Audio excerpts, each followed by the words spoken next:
தமிழ் நிறம் நேயர்களுக்கு வணக்கம். இன்று நம் நிகழ்ச்சியில் ஃபாதர் ஜெகத் கஸ்பர் அவர்கள் நம்முடைய இணைஞ்சிருக்காங்க. வணக்கம் ஃபாதர். வணக்கம். அமெரிக்க அரசியல் குறித்து நம்ம தேர்தலிருந்தே பேசிகிட்டு இருக்கோம். இப்போ ட்ரம்ப் அவர்கள் ஆட்சிக்கு வந்துட்டார். வந்ததுலேருந்து அவர் எடுக்கக்கூடிய சில நடவடிக்கைகளை நீங்கள் கண்கூட பார்த்துருப்பீங்க. ஒரு ஃபாதர் அவங்க சொல்கிறாங்க, இந்த மாதிரி நிறைய எல்ஜிபிடி கம்யூனிட்டியில் இருக்கவங்களுக்கு, புலம்பெயர்ந்து வந்தவங்க, இவங்களுக்கெல்லாம் கொஞ்சம் கருணை நீங்கள் காமிக்கணும் அப்படிங்கிறப்போ அவரை ரொம்ப அதை அசால்ட்டாக எடுத்துகிட்டு போயிட்டார். அப்புறம் பனாமா கால்வாய் எங்களுக்கு தான் சொந்தம், ரொம்ப கடுமையான முதல்ல பனாமா கால்வாய்க்கு அவங்க பனாமா அதிபர் எதிர்ப்பு தெரிவித்தாங்க. இப்போ அவங்களும் ஃப்ரீயாக விட்டுட்டாங்க. இப்போ சைனா மேலே வரி விதிச்சிருந்தாங்க. சைனா இப்போது 15% வரியும் விதிச்சிருக்காங்க.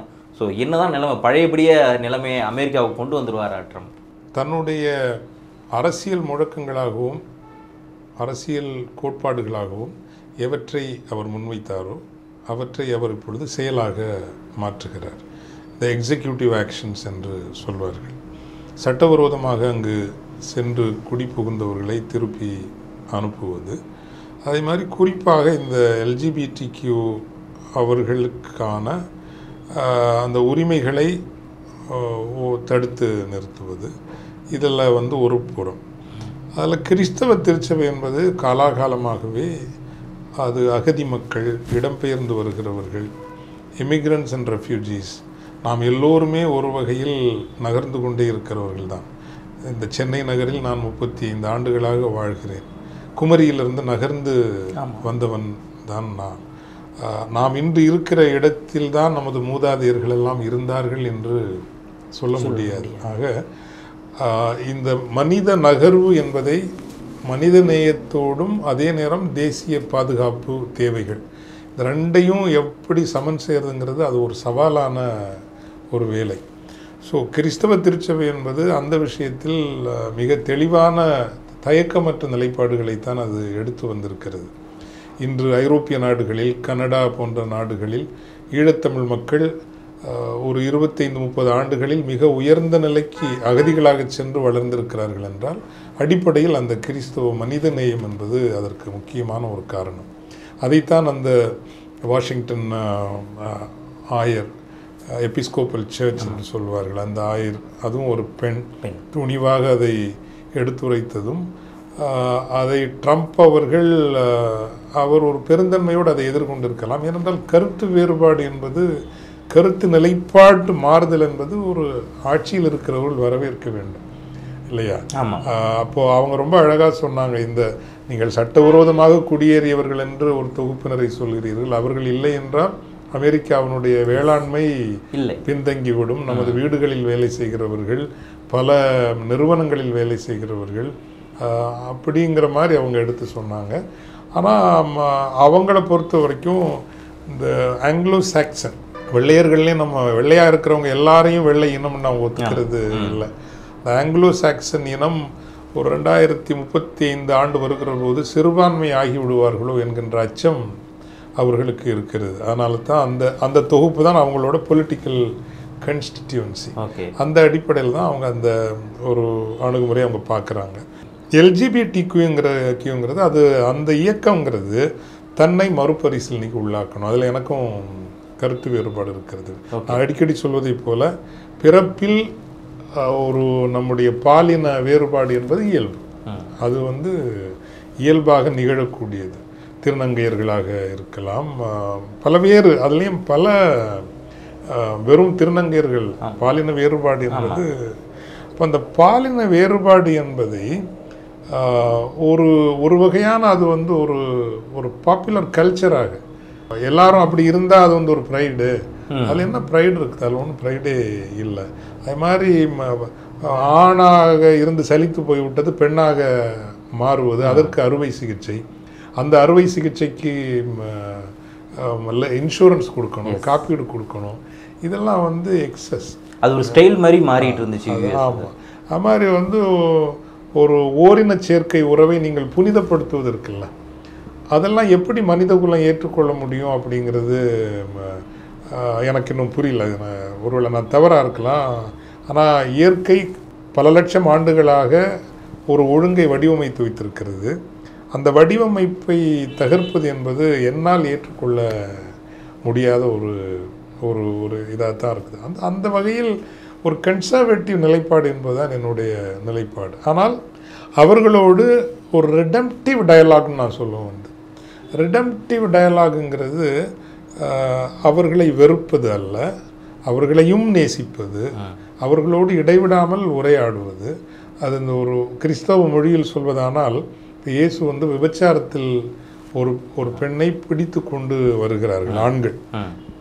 பழைய அவர்களினுடைய சட்டப்படி, மோசே அல்லது மோயிசன் அல்லது தோரா, அந்த சட்டப்படி கல்லால் எறிந்து அந்த பெண்ணை கொல்லலாம். அப்போது இவரை ஆர்கியூமெண்ட்டில் மாற்றுறதுக்காக இவர்கிட்ட வந்து இப்படி எங்கள் சட்டம் சொல்லுது, நீங்கள் என்ன சொல்கிறீங்கன்னு அவர்கிட்ட கேட்குறப்போ, உங்களில் பாவம் செய்யாதவன் முதலில் இந்த பெண் மீது கல்லறியட்டுங்கிறப்போ எல்லாம் அவங்க மனசாட்சி உறுத்த கல்லை கிளையிட்டு கொண்டு அவர்கள் சென்று விடுகிறார்கள். அப்போது இவர் அந்த பெண்ணிடம் கேட்கிறார், மாதே யாரும் உன்னை தீர்ப்பிடவில்லையா?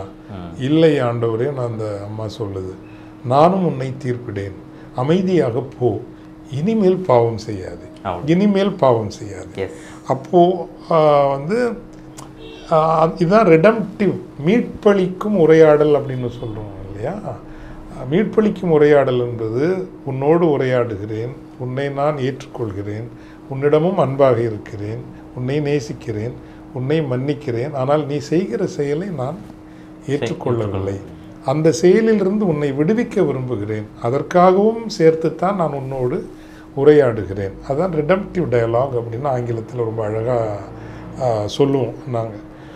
அந்த அணுகுமுறை தான் இந்த ஹோமோசெக்சுவல்ஸ், லெஸ்பியன்ஸ் இவங்க மத்தியில் இவங்களை பற்றி நம்ம எடுக்கணுமே தவிர, அவர்கள் செய்கின்ற செயல் புனிதம், அதற்கும் ஒரு புனிதத்தன்மை தர வேண்டும், அவர்களுக்கு எல்லா வகையான பாதுகாப்பு ஏற்பாடுகளும் செய்து தர வேண்டும் என்பது இன்றும் என்னையை பிற்போக்குவாதி என்று சொல்வார்கள். அது போன்ற விஷயங்களில் நான் ஒரு பிற்போக்குவாதியாகவே இருந்துவிட்டு போகத்தான் நான் விரும்புகிறேன் என்று வைத்துக் கொள்ளுங்களேன். ஸோ அதிலெல்லாம் வந்து ட்ரம்ப் நிர்வாகம் எடுக்கிற செயற்பாடுகளில் எனக்கு உடன்பாடு உண்டு என்பது என்னுடைய வெளிப்படையான நிலைப்பாடு. அப்புறம் நீங்கள் பனாமா கால்வாய் பற்றி, இது ஒரு எல்ஜிபிடிக்யூலேருந்து பனாமா கால்வாய்க்கு வரலாம். அது தென் அமெரிக்காவினுடைய ஒரு நாடு, உங்களுக்கு தெரியும் பனாமா. பனாமா கால்வாய் என்பது மனிதகுல வரலாற்றிலேயே ஒரு ஒரு பொறியியல் அதிசயம் அப்படின்னு சொல்லலாம். மனிதர்களால் செய்யப்பட்ட பொறியியல் அதிசயம். It's an engineering Marvel. அதனுடைய மூலோபாய முக்கியத்துவம், ஸ்ட்ராட்டஜிக் இம்பார்ட்டன்ஸ் என்னென்னா, பசிபிக் பெருங்கடலையும் அட்லாண்டிக் பெருங்கடலையும் அது அந்த கால்வாய் இணைக்கிறது. அது 1500 ஸ்பானியர்கள் ஏதாவது செய்ய முடியுமான்னு பார்த்தாங்க, அவங்களால முடியல.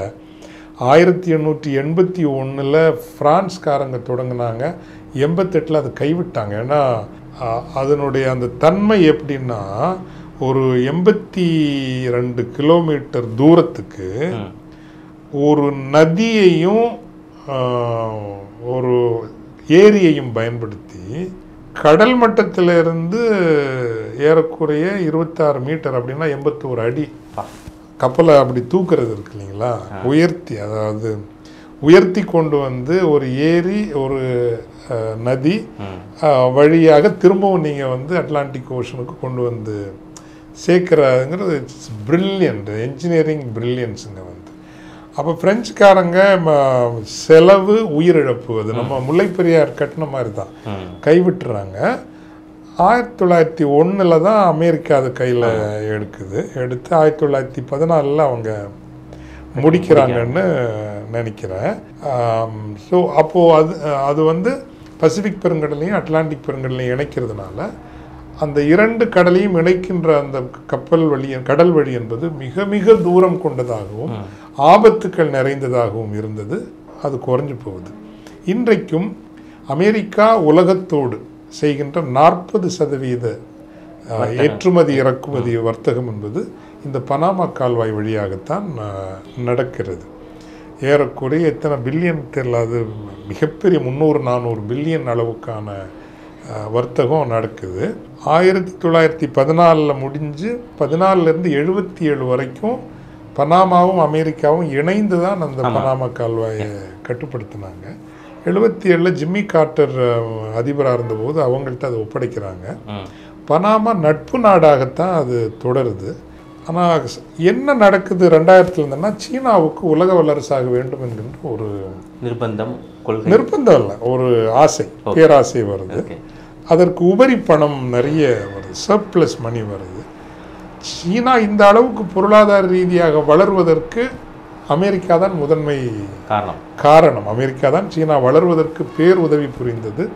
தொடக்கத்தில் ரஷ்யாவை கட்டுப்படுத்துவதற்காக, பிறகு தனக்கும் அது வசதியாக இருந்தது என்பதால் அது வளர்த்து விட்டது. 2017 நினைக்கிறேன், 17 தான் முதன் முறையாக பனாமா தைவான் அங்கீகரிக்காமல் சீனாவை மட்டும் அங்கீகரிக்கிற ஒரு நிலைப்பாட்டை எடுத்ததிலிருந்து சீனா மிகப்பெரிய முதலீடுகளை எப்படி இலங்கைக்குள் செய்ததோ அதே போல பனாமாவிற்குள்ளும் செய்தது. ஆக சீனாவினுடைய அந்த இன்ஃப்ளூயன்ஸில் இருந்து தப்பித்து கொள்ள முடியாத அளவுக்கு சீனா வருது. இப்போ அமெரிக்காவுக்கு பிரச்சனை என்ன அப்படின்னா,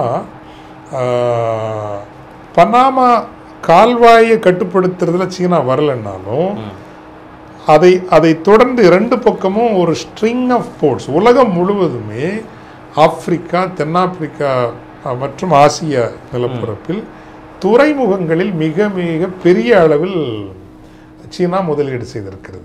இந்த பெல்ட் அண்ட் ரோடு இனிஷியேட்டிவ்ல இது ரொம்ப முக்கியமானது. இப்போ ஹம்பந்தோட்டால நீங்க ஹம்பந்தோட்டா ஒன்று, கடார்ங்கிற பாகிஸ்தான், அது இன்னொன்னும் பாகிஸ்தான்ல அது இன்வெஸ்ட் பண்ணியிருக்குது. இப்படி நீங்க பார்த்தீங்கன்னா எல்லைப்புறங்களில் உலகம் முழுவதும் ஒரு பூமாலை போல அது துறைமுகங்களில் இது இடைப்பட்ட காலத்தில் அமெரிக்கா ரொம்ப கவனக்குறைவாக இருந்துச்சு. ரொம்ப இருந்துக்கிறப்போ பாதுகாப்பு நோக்கிலிருந்தும் எதிர்காலத்தில் அமெரிக்காவுக்கு பெரிய அச்சுறுத்தல் வரலாம். காரணம், பனாமா கால்வாயை அது கட்டுப்படுத்தவில்லை என்றாலும் இருபுறமும் பனாமா கால்வாயிலிருந்து சங்கிலி தொடர் போல ஏனைய துறைமுகங்களை சீனா மேலாதிக்கம் செலுத்துகிறது என்பதும், எளிதாக பனாமா கால்வாயையும் அவர்கள் ஒரு டிஸ்ரப்ஷன், நீங்கள் பிடிக்கவே வேணாம், பட் அந்த போக்குவரத்தை நீங்கள் டிஸ்ரப்ட் பண்ணீங்கன்னா அமெரிக்காவுடைய பொருளாதாரம் நெருக்கடிக்குள்ளாகும், சாய்ந்துவிடும், சரிந்துவிடும் என்கின்ற இது கருதி தான் இதுவரை இருந்த அந்த அமெரிக்க நிர்வாகத்திற்கு அந்த முதுகெலும்பு துணிவுங்கிறது இருக்கலை. இவர் அமெரிக்கா ஃபர்ஸ்ட், உலகத்தில் நீ என்னை பற்றி என்ன நினைக்கிற பற்றியெல்லாம் எனக்கு கவலையே கிடையாது, அமெரிக்கா ஃபர்ஸ்ட்டுங்கிற அந்த கொள்கையை அவர் எடுத்தார். அது துணிவோடு அதை செய்கிறாரு. அச்சுறுத்தல் வந்ததுமே பனாமாவை நம்ம ஜாயின் கண்ட்ரோல் பண்ணுவோம், இது பண்ணுவோம்னு பனாமாவை இறங்கி வருது இல்லைங்களா? அந்த அதிகாரத்தை கையில் எடுத்துருவாரோ ட்ரம்ப் அப்படிங்கிற ஒரு கேள்வி தேவைன்னா எடுப்பார். அவர் தேவையென்றால் இது அது இன்னும் எத்தகைய பின்விளைவுகளை உருவாக்கும் அப்படிங்கிறது. இப்போ ஒவ்வொரு நாடுமே இப்படி புறப்பட்டா என்ன ஆகுறது? ஆமாம், இப்போ ரஷ்யா பக்கத்தில் இருக்கிற பலவீனமான நாடுகளை எல்லாம் கைப்பற்றுறது, சீனா சுற்றி இருக்கிற பலவீனமான நாடுகளை எல்லாம். ஸோ தெர் இஸ் ஒரு உலக ஒழுங்குன்னு ஒன்று இருக்கு இல்லைங்களா? அவர் கனடாவே நம்மளோட சேர்த்துக்கலாம். ஆமாம், பண்ணாலும் பண்ணிடுவாங்க. ஓகே, நடக்காது. அது இந்த ஆங்கிலோ சாக்சன் ஒழுங்கு அல்லது அந்த டீப் ஸ்டேட்னு ஒன்று இருக்கு. அதை ட்ரம்பால் செய்ய முடியாதுன்னு, செய்யணும்னு நினச்சா அவரால் செய்ய முடியும்.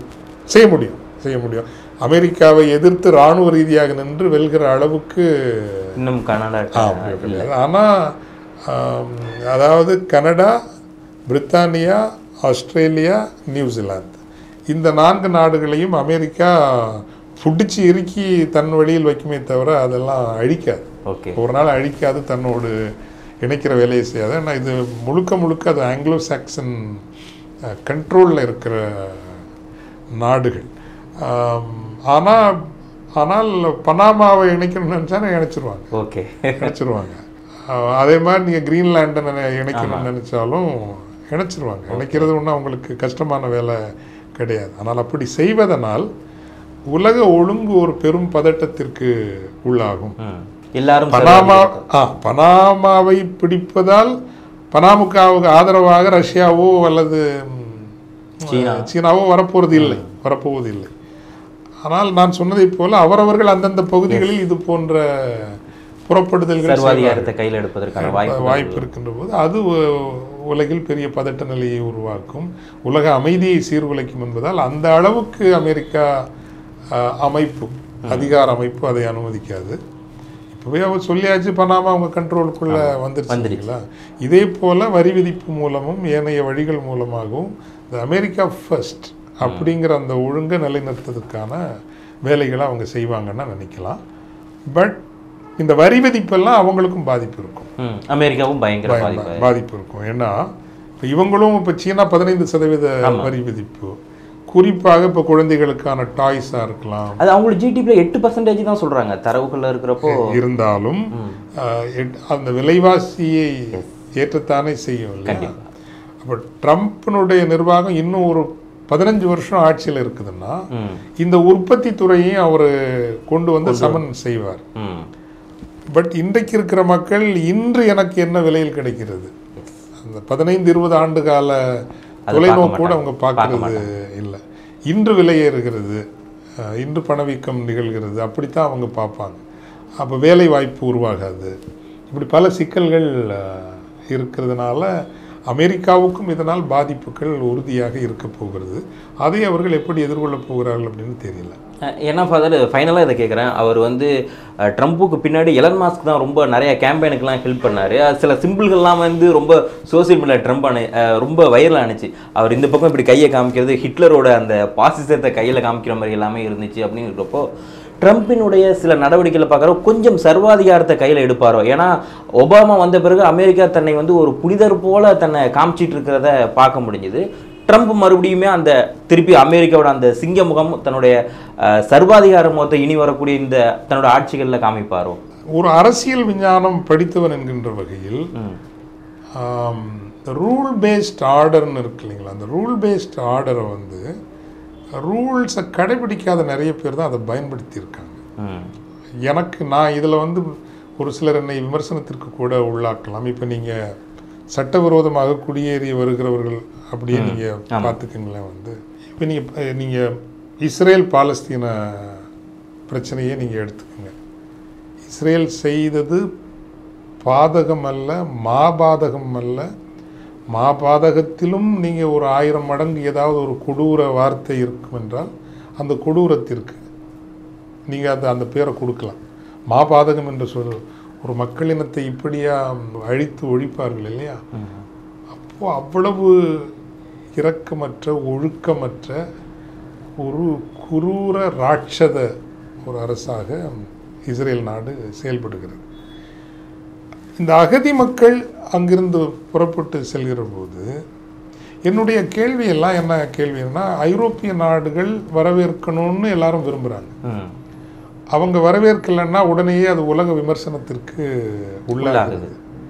ஏற்கனவே லட்சக்கணக்கான சிரிய பாலஸ்தீன அகதிகள் ஜெர்மனி, பிரான்ஸ் போன்ற நாடுகளெல்லாம் இருக்கிறார்கள். ஆனால் இப்போ கத்தார் எடுத்துக்கோங்க, மொத்தமே 10 லட்சம் தான் அந்த நாட்டினுடைய மக்கள் தொகை. ஏன் நாங்கள் 5 லட்சம் பேர் எடுத்துக்கிறோன்னு ஒரு இஸ்லாமிய நாடு கூட முன்வரலையே? ஏன் சவுதி அரேபியா சொல்லக்கூடாது, நான் ஒரு 5 லட்சம் பேர் நான் எடுத்துக்கிறேன், அல்லது யுஏஇ நான் ஒரு 5 லட்சம் பேரை எடுத்துக்கிறேன் அப்படின்னு அவங்க சொல்லலைல்ல. இதை ஏன் நாம் விமர்சனத்திற்கு யாரும் அந்த பார்வையில் பார்க்கல? இதை பார்க்கணும்ல, பார்க்கணும். உங்கள் மக்கள், உங்கள் மதம் சார்ந்தவர்கள், உங்கள் நம்பிக்கை சார்ந்தவர்கள், உங்கள் எல்லையை நீங்கள் மிகவும் பாதுகாப்பாக வைத்திருக்க வேண்டும் என்று விரும்புகிறீர்கள். அது எகிப்தாக கூட இருக்கட்டும். எகிப்து நிறைய பேர் எடுத்துக்கிட்டு, எகிப்தை நம்ம குறை சொல்ல முடியாது. பரப்பில் அருகாமையில் இருக்கிற அனைத்து இஸ்லாமிய நாடுகளும் இல்லாத ஈரான் தான் இந்த பிரச்சனைக்கு ஒரு 2வது காரணம். முதல் காரணம் இஸ்ரேல்,